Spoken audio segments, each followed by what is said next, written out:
Le Programme national d'efficacité énergétique PN2E est en marche. Son objectif est d'accompagner les entreprises mauriciennes vers l'efficacité énergétique par la création d'un écosystème. À moyen terme, un potentiel d'économie de 1,2 milliard de roupies par an sera atteint, soit une réduction de 40 MW pour le réseau électrique national. Enfin, c'est toute l'île Maurice qui bénéficiera du PN2E avec un impact positif sur l'environnement. Le PN2E dispose d'un projet spécifique pour les centres commerciaux et les hypermarchés. Les acteurs de la grande distribution sont de plus en plus engagés dans l'optimisation énergétique de leurs installations pour améliorer leur compétitivité, mais pas seulement. Il faut faire le business autrement.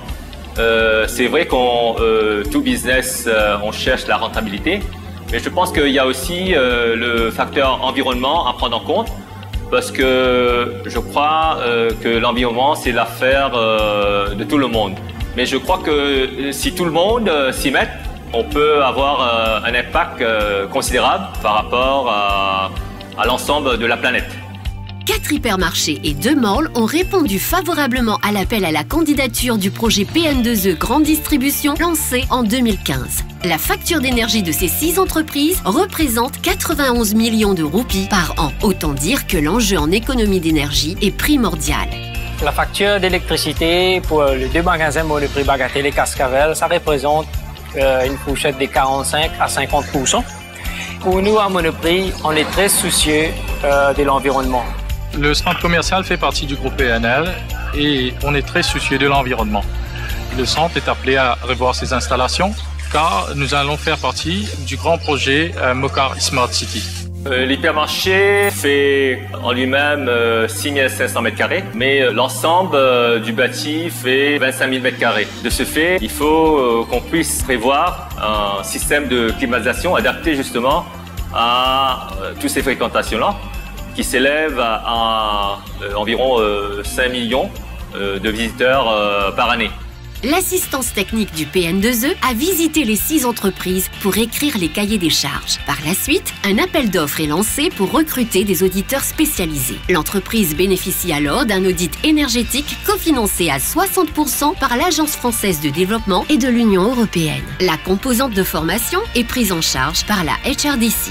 EDEX Ingénierie fait partie d'un groupement de bureaux d'études qui avons été sélectionnés dans le cadre d'un appel d'offres pour le programme national d'efficacité énergétique. Je représente le bureau d'études AF Consulting et dans le cadre de cet audit, nous nous sommes occupés de toute la partie froid alimentaire. Nous sommes bureau d'études tout corps d'État. Nous traitons les domaines d'activité tels que la structure, les réseaux extérieurs en VRD, donc réseau sec, réseau humide, et la partie fluide qui couvre tous les domaines d'activité tels que l'électricité.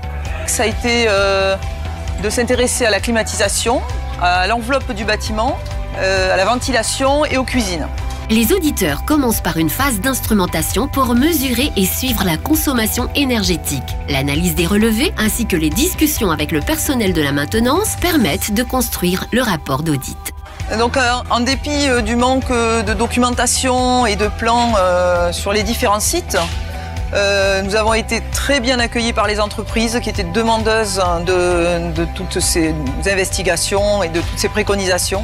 Justement, nous avions notre responsable froid qui a accompagné les auditeurs et je crois que dans l'ensemble, ça s'est bien passé.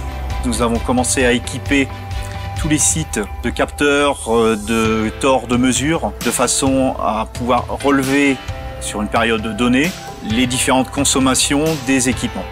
Je pense que l'échange a été très fructueux entre les auditeurs et les techniciens. Ça nous a permis de trouver un peu les différentes postes de perte d'énergie et on a pu voir un peu les zones d'amélioration pour une meilleure efficacité énergétique. Et ces valeurs ont été analysées. Elles ont été prises sur une période de 3 semaines à 2 mois sur certains sites, ce qui nous a permis de faire des préconisations précises. Et notamment sur les équipements de froid alimentaire, on a la nécessité de relever beaucoup de paramètres afin à la fois de qualifier les équipements et ensuite de déterminer leur performance énergétique. L'intervention des auditeurs démontre que certains équipements sont aux normes, mais que la conception et la maintenance des installations n'étaient pas totalement adaptées. D'une manière générale, nous avons constaté que les équipements de climatisation, ventilation, réfrigération sont de très bonne qualité. Simplement, leur mise en œuvre, leur conception n'était pas nécessairement optimale. Entre la théorie et le réel, on a vu qu'il y a des décalages, de faire le nécessaire pour apporter justement des solutions préconisées aussitôt que possible. Le point positif, c'est que la mission était très bien encadrée. Donc on avait des étapes à respecter, on avait un cahier des charges relativement précis qui nous a permis de concentrer nos études. Et après, certains réglages au niveau de la régulation qu'il faut qu'on essaye de peaufiner. Et ça, c'est des solutions qu'on peut faire vite et qui ne coûtent pas cher. Prendre l'importance de faire la maintenance comme il faut. Quand on voit, on peut récupérer des chaleurs dans le système de réfrigération pour la cuisine et la boulangerie. Ça, c'est un plus pour nous.